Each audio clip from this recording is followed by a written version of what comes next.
Buenas tardes, queridos contertulios, bienvenidos a una nueva edición del Sillón Bíblico. ¿Quieres ver crecer el Sillón Bíblico? Puedes ayudarme con 4 sencillas acciones.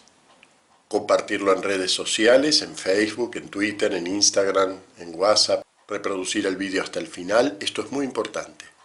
También dejar un comentario a pie del vídeo, yo leo todos los comentarios y todos son importantes. También suscribirte y darle a la campanita, para que nunca te pierdas ni un solo sillón bíblico. Mi nombre es Abel de la Costa y estamos en el domingo 13º del tiempo ordinario en el ciclo B. Es decir, que estamos leyendo a San Marcos.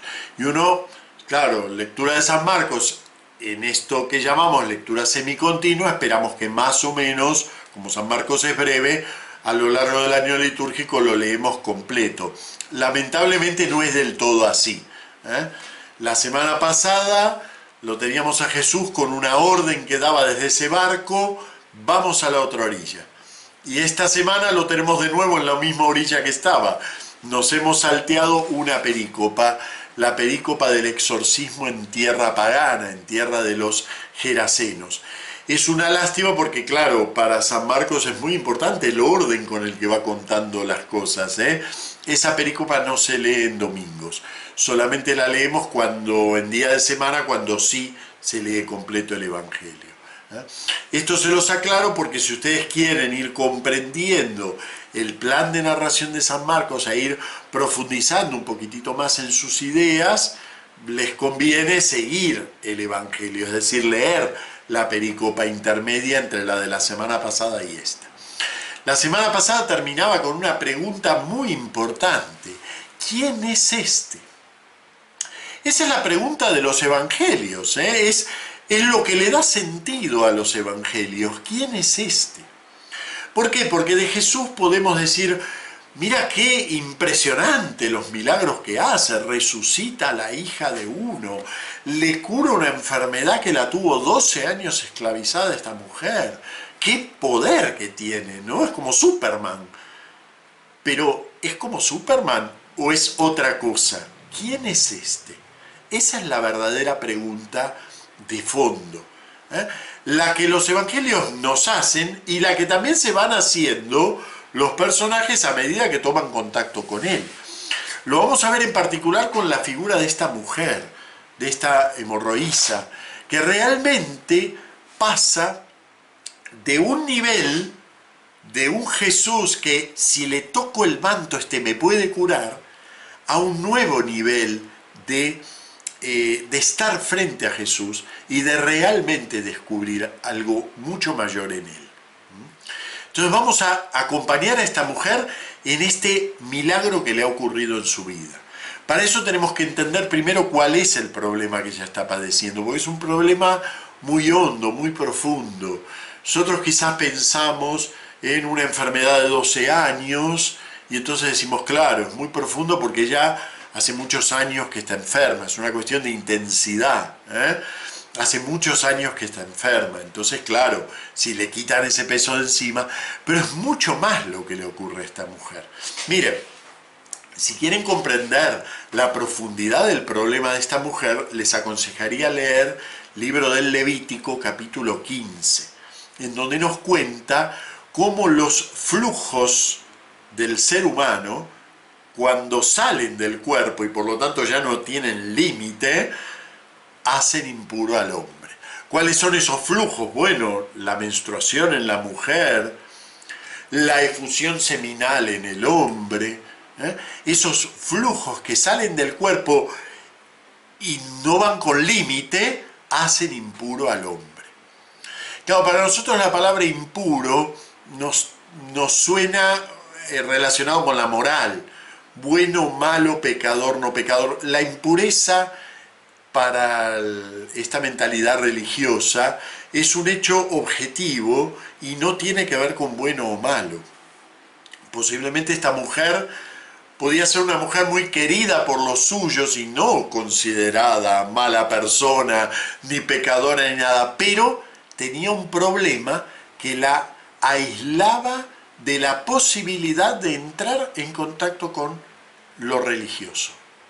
Porque aquel que está en estado de impureza no puede realizar el contacto religioso. Generalmente esa impureza es una cosa transitoria. Por ejemplo, una polución nocturna del hombre, por ejemplo, un matrimonio que tiene relaciones sexuales y hay efusión de semen, también se convierte en impuro, pero por ese momento. Y entonces luego realiza un acto, podríamos decir, de reinclusión religiosa. Puede ser lavar las vestiduras, puede ser darse un baño, todas cosas muy incómodas en la antigüedad, pero que de todos modos no dejan de ser cosas que restituyen el estado de pureza religiosa.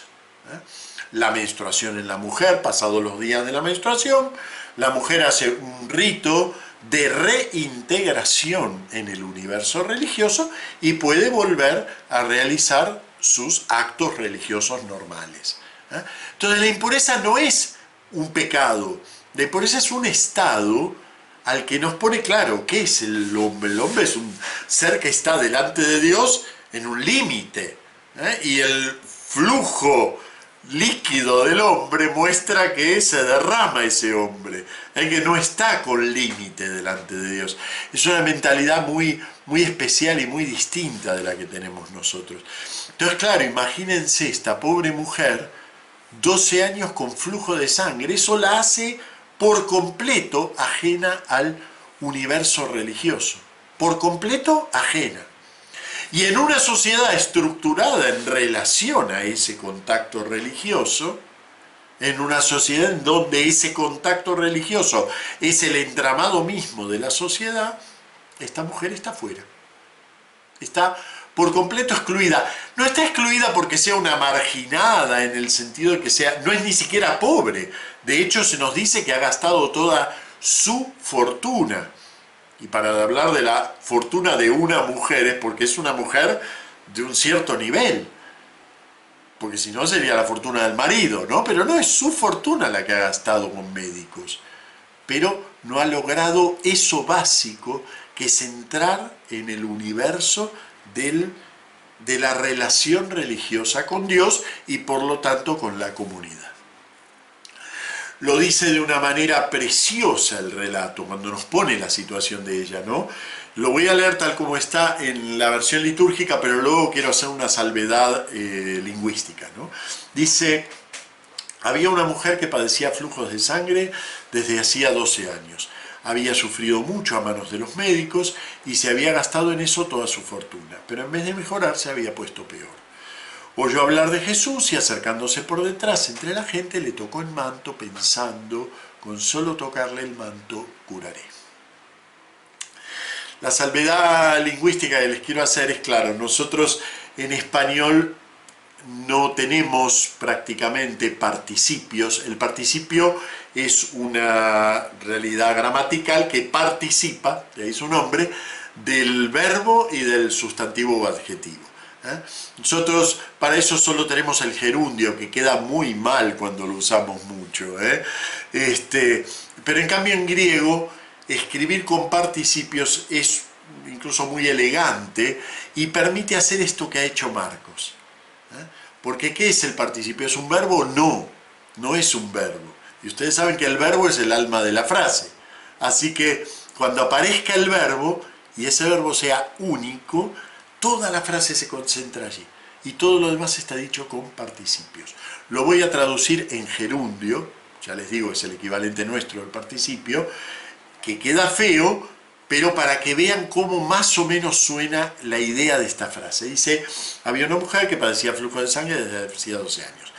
Habiendo sufrido mucho a manos de los médicos y habiéndose gastado en eso toda su fortuna, pero en vez de mejorar, habiéndose puesto peor, oyendo hablar de Jesús y acercándose a él por detrás entre la gente, tocó su manto. Y ese es el primer verbo conjugado en esta larga frase. Tocó su manto. Toda la acción se concentra en eso.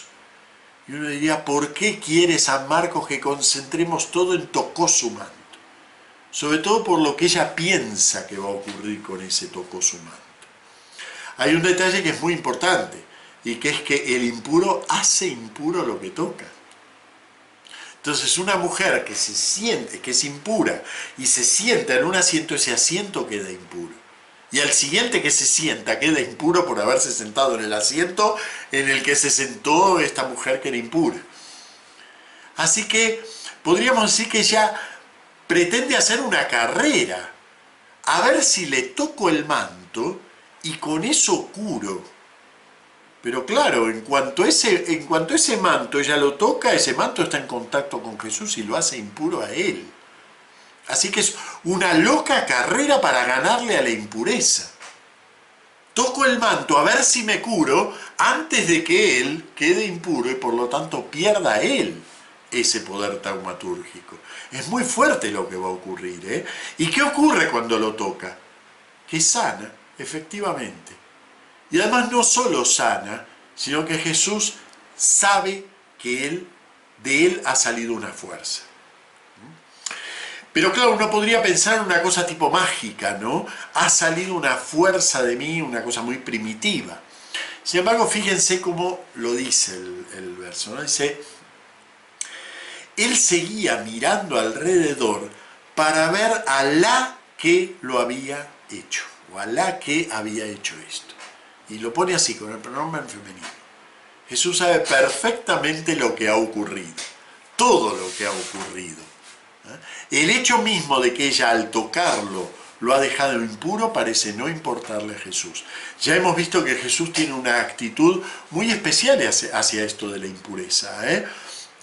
Cuando el leproso desde lejos le dice que lo puede curar, Jesús, que puede curarlo desde lejos, lo que hace es ir y tocarlo. Y lo cura, lo deja limpio. Pero va y lo toca. Ahora, no le importó en absoluto que él pierde, podríamos decir, su estado de pureza ritual, si es que lo tiene, porque una persona que no le interesa en absoluto, posiblemente ya es impuro desde antes. Pero le interesa sí que ella descubra algo. Entonces busca alrededor para ver a la que le había hecho esto. Y entonces la mujer, claro, ahí se da cuenta de que lo que ha hecho es muy grave en muchos niveles.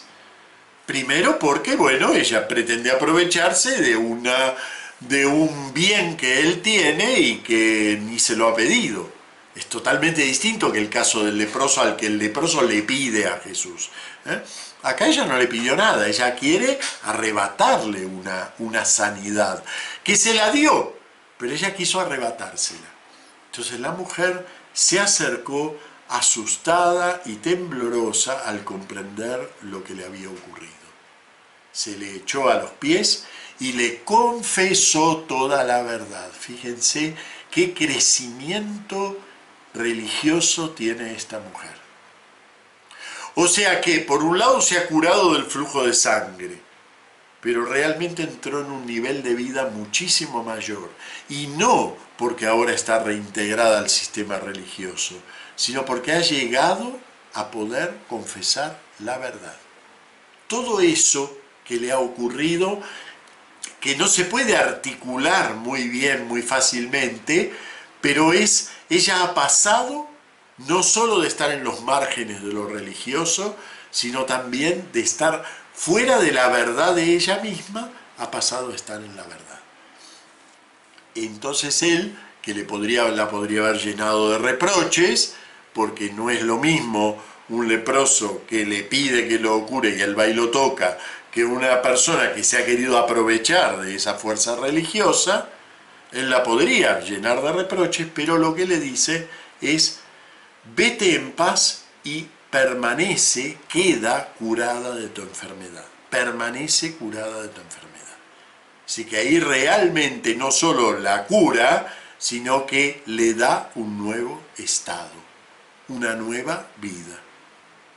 Fíjense que es muy grande este crecimiento, por eso les decía que esto tiene que ver con que ella misma llega a preguntarse algo sobre Jesús, que hasta ese momento él era solamente un Superman, un tío con unos poderes especiales que si se los puedo arrebatar los hago míos por ese momentito y me curo. Pero ahora ha descubierto algo mucho mayor en él. También en el caso de Jesús nos podemos preguntar nosotros ¿Cómo puede ser que no le importe en absoluto este problema de la pureza? Si la ley de pureza es una ley divina, vayan a Levíticos 15, no dice, a Moisés se le ocurrió que para llegar a Dios había que limitar los flujos humanos o había que bañarse. No dice eso, dice, Yahvé dijo a Moisés y a Aarón, di a mi pueblo, di al pueblo de Israel tal cosa.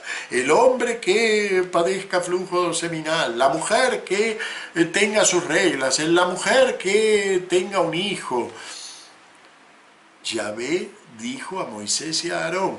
El sistema de pureza no lo inventó Moisés ni Aarón, lo inventó Dios. ¿Quién es este Jesús que se salta algo tan importante? Que era importante, nosotros no lo sentimos porque somos herederos de este Jesús. Somos herederos de un Jesús que ha dicho, miren, todo eso que viene revelado, todo eso tiene una jerarquía.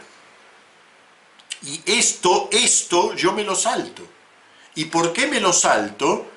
Y ahí vemos todo el conjunto del relato y nos damos cuenta por qué se lo salta Jesús. Fíjense, este Jesús que estaba en la barca, con la barca iba para un lado, con la barca iba para el otro, cuando el jefe de la sinagoga, hace 2 capítulos, la gente de la religiosa había dicho que él era un endemoniado y que todo lo que hacía lo hacía por el poder de Belcebú. Pero cuando este jefe religioso necesita de su asistencia para curar, para sanar a la niña, Jesús tampoco no lo llena de reproches, y podría haberlo hecho, no lo llena de reproches, va y se pone a disposición. La necesidad de esta gente, la necesidad de la gente que lo rodea y que de alguna manera, en el caso de la mujer de la hemorroísa es mucho más visible, ¿no? En el caso del presidente de la sinagoga, uno dice, no, él no está excluido del sistema religioso. No, es verdad, él está en el núcleo del sistema religioso, pero evidentemente ese sistema religioso no le da la respuesta y tiene que salir a hablar con ese al que se lo ha acusado de estar endemoniado para que le cure a la hija. Y Jesús se salta todas esas reglas de pureza, va a tocar a la niña, una niña que está muerta. Los muertos transmiten impureza. Tocar un cadáver es fuente de impureza durante todo el día. Y sin embargo, él va a tocarla, él va a despertarla de la muerte, él va a sanar a la mujer. Se salta esas reglas en función de un contacto con la necesidad de los seres humanos que lo rodean. Eso yo creo es una de las grandes lecciones de esta perícopa. Jesús pone en una balanza la necesidad religiosa, sancionada por el propio Yahvé, no lo inventó Juan de los Palotes, las leyes de pureza, pone en una balanza esas leyes de pureza y pone en otra balanza, en el otro platillo, las necesidades de los seres humanos. ¿Y en qué platillo pesa más? Pues para Jesús pesa siempre más la necesidad de los seres humanos. Y eso es lo que ellos reconocen. Eso es lo que descubren de él y que hacen que primero se acerquen simplemente porque es un Superman, un taumaturgo, alguien que tiene poderes especiales y lleguen a descubrir la verdad. Eso es lo mismo que nos propone San Marcos al ofrecernos estos 2 relatos entrelazados. Que pasemos por encima, por un lado, de los poderes milagrosos de Jesús y por el otro pasemos por encima también un poquitito, como ya ha pasado la fe cristiana, pasemos por encima de esos criterios religiosos, sí, pero que evidentemente no tienen conexión con la necesidad de los hombres y nos fijemos en la actitud de Jesús frente a los que los rodean. Esa es la mirada evangélica que nos quiere transmitir San Marcos. Bueno, muy bien, nos vemos la semana que viene. Muchas gracias.